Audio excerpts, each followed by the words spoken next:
A todos, sejam muito bem-vindos neste momento em que nós pausamos o nosso dia, na nossa semana, para nos conectarmos com os nossos amigos do plano espiritual, para nos conectarmos com Deus. E vai chegando essa época do ano, que é um misto de final de ano com final do mundo, fica todo mundo mais crazy do que já está. Então, se a gente não se retirar dessa energia e vir a um lugar como o CRE, ou qualquer outro lugar que você consiga se conectar, para que nós façamos essa ligação com os nossos amigos do plano espiritual, com Deus, com uma oração. O que é a oração? É a nossa ligação com Deus, com os nossos amigos. E o que é a intuição? É a resposta. Então, quando nós pausamos, silenciamos no nosso dia, aqui no CRE, nos nossos lares com o Evangelho, essa conexão vai ficando mais afinada. E aí nós temos e somos intuídos para melhores sermos na nossa vida, para escolhas melhores, para comportamentos melhores. Então, estes momentos de pausa são muito importantes para o nosso crescimento, porque nós estamos aqui o quê? Para melhorarmos, né? Então, nessa sintonia, nessa energia que gira entre nós aqui, vamos à nossa lição de hoje, que é do livrinho Palavras de Vida Eterna, é o capítulo de 179, com o título de Discernir e Corrigir. Com o critério com que julgardes, sereis julgados, e com a medida com que tiverdes medido, vos medirão também. É Jesus no Evangelho de Mateus. Emmanuel embasa os seus textos nos Evangelhos de Jesus. E aqui ele vai até o Evangelho de Mateus, no Sermão da Montanha, e tira esse trechinho que diz absolutamente tudo sobre o que nós vivemos nos dias de hoje. Quem de nós não julga? Pode levantar a mão. Quem julga? Quem julga? Aí, será que nós julgamos com a mesma medida com que recebemos o julgamento?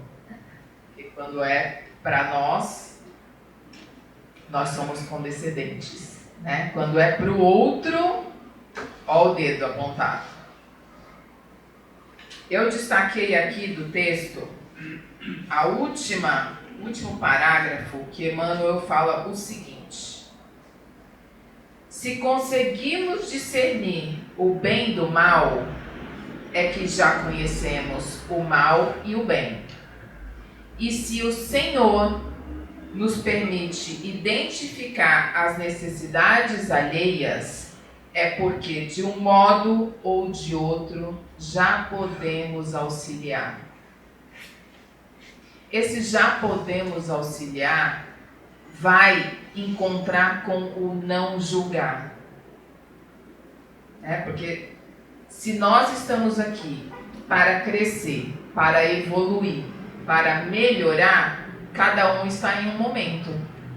Então eu estou em um momento, estou atrasada, Aninha está em outro momento, ela está em outro, cada um está em um momento. Então, como é que eu tenho que olhar este irmão em momentos diferentes? Com caridade, com benevolência, com paciência, com resiliência e com fé. Porque com fé que ele vai melhorar, e eu também. Todos nós, né? Então, no Evangelho de Mateus, o Sermão da Montanha, foi aquele momento histórico em que Jesus conseguiu reunir ali centenas de pessoas junto aos seus discípulos e fez este sermão maravilhoso e que até hoje nós ainda estamos lutando e relutando para colocar em prática o que Jesus quis nos ensinar ali, naquelas palavras em que ele ficou horas pregando, ensinando, nos mostrando, nos dando o modelo da pedagogia, o modelo a qual devemos seguir para nos melhorarmos. E Jesus ficou pouco mais de 33 anos entre nós e nos ensinou tanto. E na beira da cruz, à beira da morte, já lá, agonizando, ele pediu por nós: Pai, perdoa, que eles não sabem o que fazem. E aí nós nos sentimos senhores de julgar o nosso irmão. Nós temos conhecimento de nós mesmos? Nós estamos capacitados para isso? Não, né? Por isso que Jesus fala: a mesma medida que julgardes, sereis julgados, com o mesmo critério que medires, sereis medidos.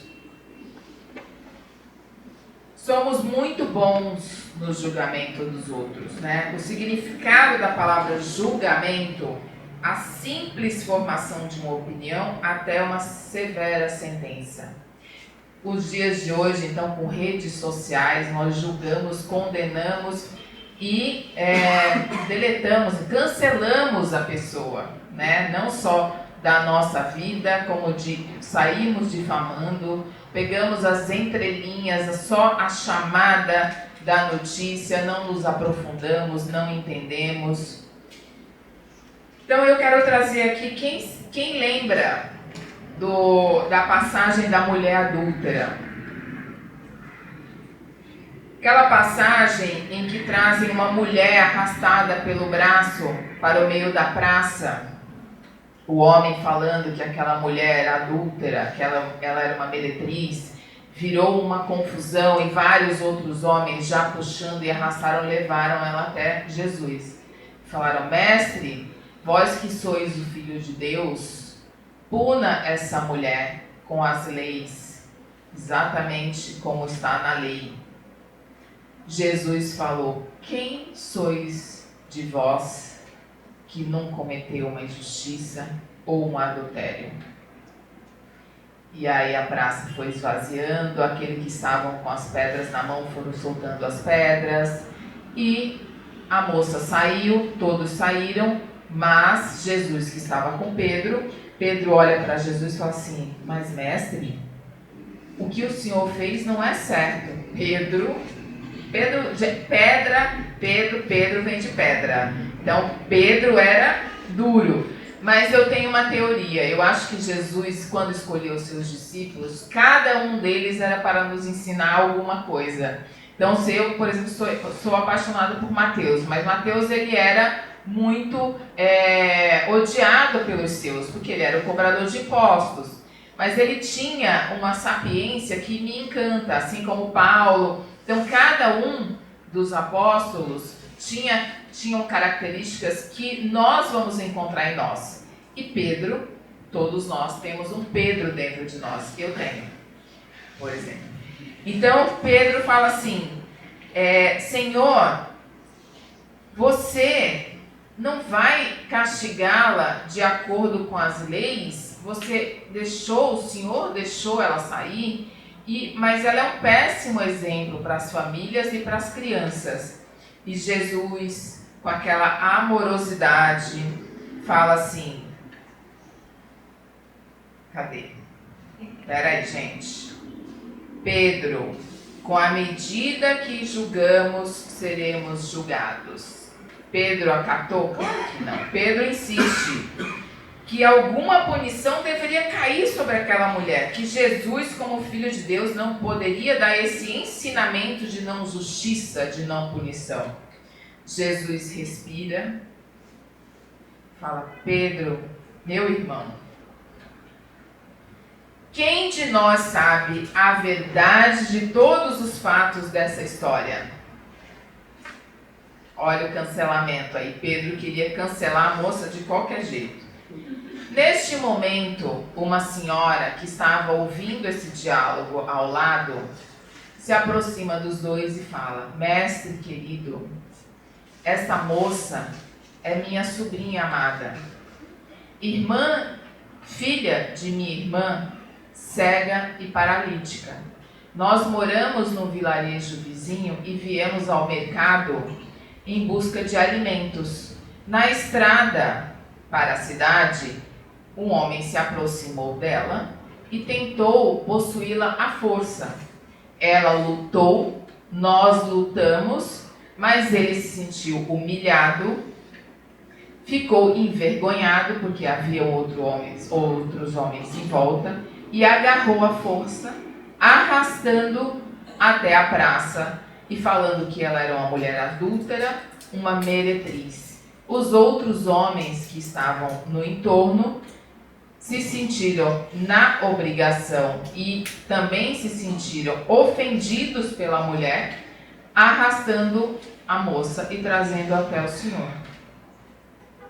Pedro ficou revoltado. Como assim? Temos agora que achar os culpados. Pedro queria fazer justiça de qualquer jeito. Onde que está este homem que fez este mal a essa moça? A senhora falou, ele está na hospedaria. Pedro falou, mestre, vamos até lá agora. Vamos punir este homem. Jesus, Pedro, tenha calma. Eu acho que Jesus disse, vamos meditar, Pedro. Respira no saquinho, irmão, vem aqui. Mas Pedro saiu e foi até a hospedaria e bateu na porta. Quem foi aquele que arrastou a moça pela estrada? Eis que surge na porta da hospedaria Efraim. Quem era Efraim? Filho do melhor amigo da sogra de Pedro.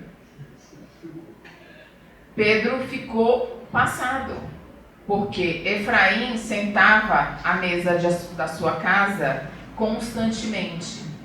O seu pai era muito amigo da sogra de Pedro. Eles se consideravam irmãos. Pedro não ia poder punir Efraim com o rigor que ele queria, porque ele não poderia punir alguém de sua família. Olha a inversão da história. Olha como nós somos condescendentes quando é conosco. Até 20 minutos, Pedro estava querendo apedrejar a moça e fazer cumprir a lei. Agora ele já não sabia mais como proceder, porque estava doendo na carne dele. O pior que fosse a conduta de Efraim, como ele ia punir o filho do irmão da sua sogra? Olha como a vida nos coloca em situações nas quais nós temos que colocar, como dizia minha avó, a viola no saco e repensar. Tudo isso teria sido evitado se Pedro não tivesse criado essa confusão e tivesse acreditado no que Jesus havia falado para ele no começo de toda essa história. Mas Pedro quis fazer justiça, assim como todos nós. Depois dessa história, eu pergunto, quem não tem um Pedro habitando dentro de cada um de nós? Todos nós temos um Pedro. E qual que é a moral da história?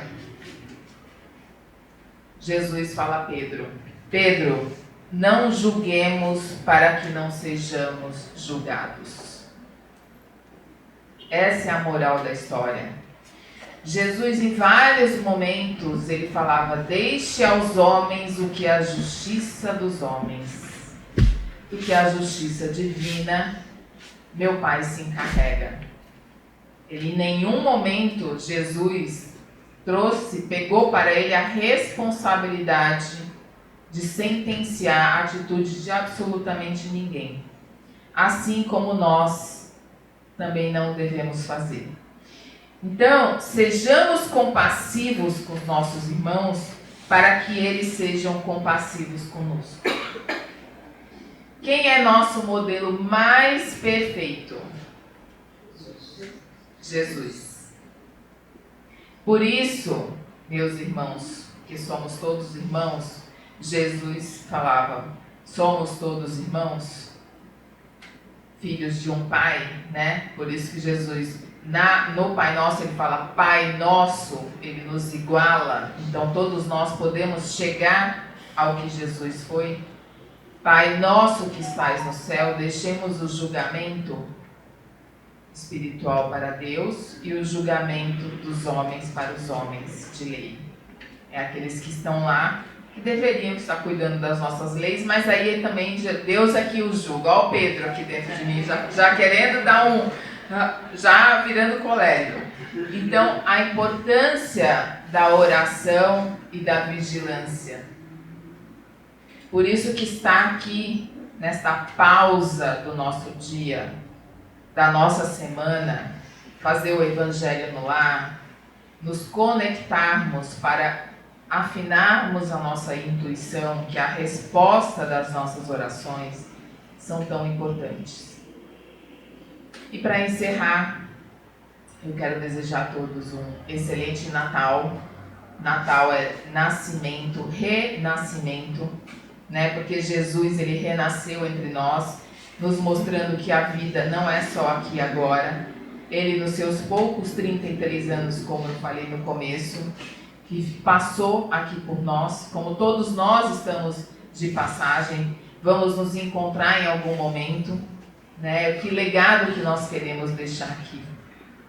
Vamos fazer como Jesus, pelo menos para aqueles a quem estão próximos de nós, que sejamos um modelo, um exemplo de sermos melhores. Então, um Natal maravilhoso para todos nós, um ano novo melhor ainda, e vamos lembrar no Natal do aniversariante, e não apenas do presente que queremos ganhar. E o aniversariante quem é? Jesus. Boa tarde.